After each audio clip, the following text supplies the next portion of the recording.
बिस्मिल्लाहिर्रहमानिर्रहीम अस्सलाम वालेकुम। क्या आप भी सऊदी अरब जो है आज़ाद वीज़ा पर आना चाहते हैं और क्या आप भी सऊदी अरब में आज़ाद वीज़ा पर आकर यहाँ पर काम करना चाहते हैं, तो उसके लिए जो है एक अच्छी खबर भी है।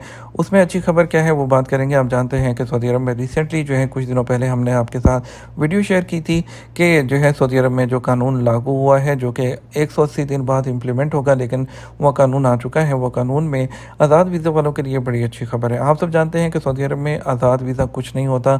आज़ाद वीज़ा के नाम से कोई वीज़ा नहीं होता, लेकिन इसमें क्या है, लोग मुख्तलिफ मौससों के और जो है दूसरे वीज़ा लेते हैं, फिर यहाँ आकर कफ़ील को शहरिया देते हैं, मंथली देते हैं और उसके बाद आज़ाद बाहर काम करते हैं। लेकिन ये इलीगल होता है।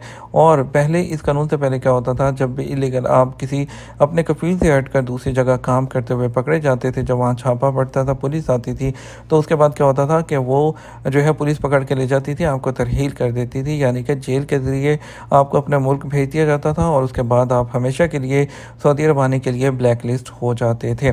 किसी भी वीज़ा पर जो है वो सऊदी अरब आप एक दफ़ा डिपोर्ट हो गए तो आप नहीं आ सकेंगे। अभी जो नया जो इसमें अभी कानून लागू हुआ है, जिसमें नई चीज़ की गई है, वो जो नया कानून है उसमें खिदमत तौफ़ीर आमिल अल-अमल लदा गैर साहिब अल-अमल वज़ालिक मिन खलाल मंशा। तो इसका मतलब ये है कि नए कानून में ये कहा गया है कि जो कफ़ील है वो अपने जो उसका एम्प्लॉय है, जो उसका बंदा है, अपना जो उम्माल है, उसको किसी दूसरे को काम करने के लिए दे सकता है। यानी कि जो अभी कफ़ील होगा आपका, वो अपने सिस्टम में आपका जो है वो नाम डालेगा, अपने सिस्टम के ज़रिए इजाज़तनामा आपको देगा। जैसे कि अबशर में इजाज़तनामा देते हैं आप उनको, उसके सिस्टम से वो इजाज़तनामा देगा आपके नाम, आपके इकामा नंबर से दूसरे कफ़ील के नाम।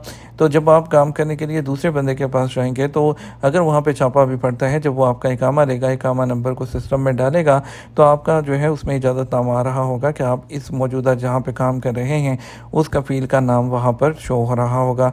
तो इससे क्या होगा कि आप लीगली तौर पर जो है उस बंदे के पास वहाँ पर काम कर सकते हैं।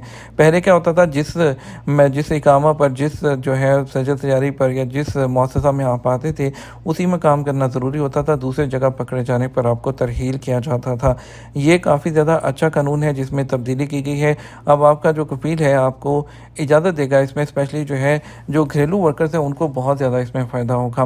पहले क्या होता था कि एक कफ़ील के पास 4 लोग ही काम कर सकते थे और इसके अलावा जो है वो दूसरी जगह काम नहीं कर सकते थे। तो मोस्टली क्या होता था कि जो लोग यहाँ पर आते हैं वो आकर कफ़ीलों को शहरिया देकर बाहर काम करते थे, छुप छुपा कर उनको काम करना पड़ता था और उसके बाद जब पकड़े जाते थे तो उनको वापस भेज दिया जाता था। इसलिए इस पर जो है बहुत ज़्यादा जो है वो रिस्क भी पाए जाते थे। लेकिन इस कानून के आने के बाद इसमें काफ़ी अच्छी खबर है कि वो आपको सिस्टम से इजाज़त देगा, तो आप दूसरी जगह जो है उसमें काम कर सकेंगे। तो मोस्टली कफ़ील जो है वो सिस्टम वही चलेगा जो पहले चलता आ रहा है कि वो कफ़ील शहरिया लेगा, लेकिन आपको सिस्टम से इजाज़तनामा दे देगा तो बंदा दूसरी जगह काम कर लेगा। पहले ये कि छुप छुपा कर काम करना पड़ता था, तो फिर लीगली तरीके से काम कर सकेंगे। उम्मीद करते हैं वीडियो पसंद आएगी। वीडियो को लाइक और शेयर ज़रूर करना। अस्सलाम वालेकुम।